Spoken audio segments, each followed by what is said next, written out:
Bordate e Siluri, le bordate di Claudio Ranieri prima della gara e i Siluri, addirittura 3 di Daniel Malen, la prima tripletta in Serie A, sia per il giocatore ma soprattutto per la nostra competizione, cioè la prima tripletta della stagione, e la segna un giocatore che è arrivato a gennaio e che già oggi ha all'attivo 10 gol, se non sbaglio è uno sotto a Duvikas e poi insieme a Ildiz, Oliund, pazzesco, l'abbiamo già detto tante volte, l'impatto di Daniel Malen. Qualcuno lo so già, perché poi arriva il simpatico, c'è sempre il simpaticone, quello che si crede di essere che ne so, il più intelligente, ma contro il Pisa, prima tripletta in Serie A, col Pisa ci hanno giocato 19 squadre, prima tripletta in Serie A di Malen, uno che è arrivato a gennaio che fa 10 gol, punto, stop, no, già ce l'ho, mi arrabbio prima che si verifica, una roba che non mi guardi così, mi guarda sta, perché poi non l'ho portata al Succi, voleva andare Succi, sempre così Succi. Ferma Kimane, ferma, ne parliamo. E come se lo facciamo? Prima, come al solito, vi invito a spolliciare per soddisfare l'amico algoritmo, iscrivetevi.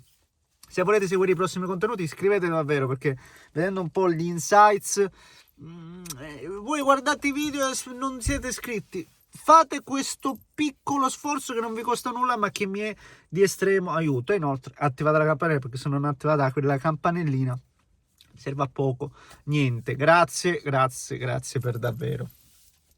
Partirei anche dalle parole di Ranieri, che comunque hanno lasciato una traccia importante. Ti ho detto, quando ti dico subito tu pronta, senza che perdiamo un secondo, niente, dobbiamo perdere tempo. Non sono la tua segretaria. WhatsApp, no foto, WhatsApp, te l'ho inviato su WhatsApp, perdona. Abbiamo preparato tutto per non perdere nemmeno un secondo, niente da fare. Vuoi leggere tu? Non c'è? Allora, scusate, sono pure raffreddato, è una cosa pazzesca. È allergia, no? Allora, sì, sarà allergia, non lo so. Il mio ruolo, io sono il senior advisor della proprietà, non di Gasperini. Sto al mio posto e dico la mia quando vengo interpellato. Le scelte in estate, io ho proposto 5-6 allenatori, 3 non sono venuti, la società ha scelto Gasperini. Non mi è piaciuto, diciamo, questo smarcamento. Abbiamo velato su di lui per quello che ha fatto all'Atalanta, partire con i giovani e piano piano portarsi su grandi palcoscenici. Io e Gasperini abbiamo scelto i giocatori insieme, sono tutti arrivati con la sua approvazione. A fine stagione farò un bilancio per capire se continuare con questo ruolo. No, non sto a fare il garante di nessuno, io amo la Roma, così come mi sono fatto da parte da allenatore, potrò farlo anche da senior advisor. Faccio una fatica in mano, perdonate. Parole dure, ovviamente che non vanno nemmeno minimamente a dissimulare, a nascondere quello che sicuramente c'è un attrito che ci sarà stato con Gasperini, per forza di cose, ragazzi, non prendiamoci in giro. Il problema è che soprattutto una figura esperta, anche temperamentale, assennata, trovate un po' l'aggettivo che più vi aggrada, come Ranieri, una roba del genere, come si suol dire solitamente, i panni sporchi meglio non metterli in piazza, cerchiamo di tenerli un po' nascosti e ci li laviamo tra di noi, no? E invece no.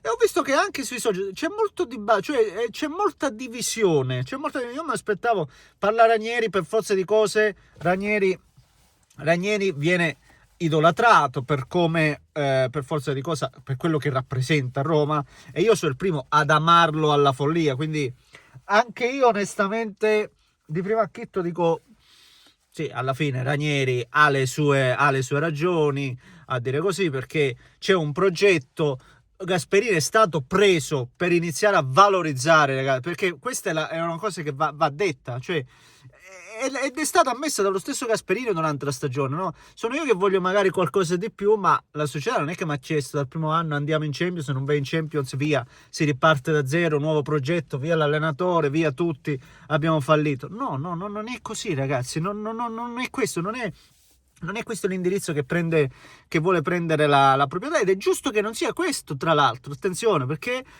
ci vuole tempo, ragazzi, davanti alla Roma oggi non è che ci sono squadre inferiori, non ci sono squadre inferiori o squadre che hanno speso meno, o meglio, oddio, speso meno, perché comunque la Roma ha speso, però tanti investimenti sono davvero un po' per il futuro. Il Ghilardi, Ziolkowski, Venturino, Elanaui, ce ne sono stati dei giocatori, ragazzi, ce ne sono stati, Wesley stesso, adesso è stato preso Malen, l'altro arrivato dal Marsiglia, non mi ricordo, Vaz, come si chiama. Sono stati presi tanti giocatori e secondo me da inizio stagione ad oggi c'è stato anche un piccolo valore, no? Se pensa a Ghilardi non si poteva guardare proprio, oggi quantomeno è un giocatore in più.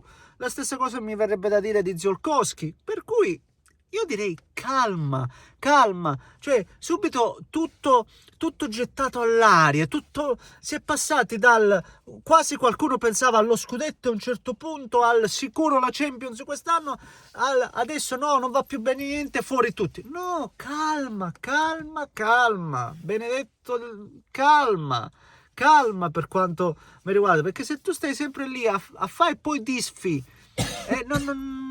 non ottieni risultati. Gasperini all'Atalanta ci sono voluti anni, non è che dal primo anno via tutto bello. L'Atalanta da realtà di media bassa classifica, squadra che deve sempre salvarsi, al portarla costantemente in Europa, non è che l'ha fatto in una stagione, ci vuole del tempo. Capisco che i tifosi siano stanchi, capisco tutto, ma onestamente, e poi un'altra cosa, la Roma è un punto dalla Champions, è vero, è una partita in più, ma siamo alla 32esima giornata, un punto dalla Champions, cioè con il Como che deve giocare contro l'Inter e la Juventus che deve giocare con l'Atalanta, quindi io direi ancora, tra l'altro, calma, e forse proprio per questo motivo queste dichiarazioni, che comunque adesso ci sarà tanto dibattito, cioè ne parleranno a Roma Radio, lo sapete bene come funziona, ne parleranno tantissimo, forse proprio per questo motivo,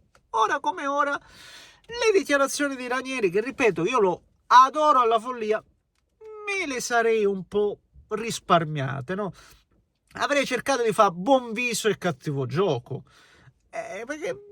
perché ripeto, in questo momento a Roma, sapete benissimo, no? So belli caldi, non metterei troppa carne a fuoco, invece la carne a fuoco evidentemente c'è e bisognerà però stare attenti a non bruciare la carne.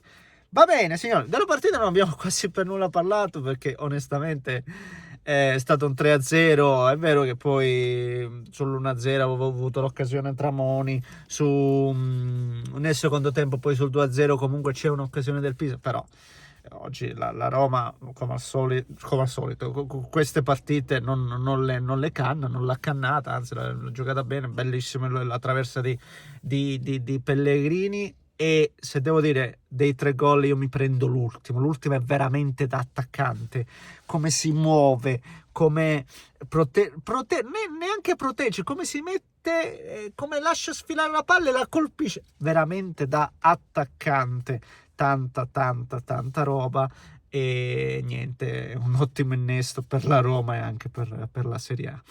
Va bene, signori, vi aspetto in massa nei commenti, fatemi sapere la vostra, intanto io vi abbraccio, un grande abbraccio appunto da Neschio.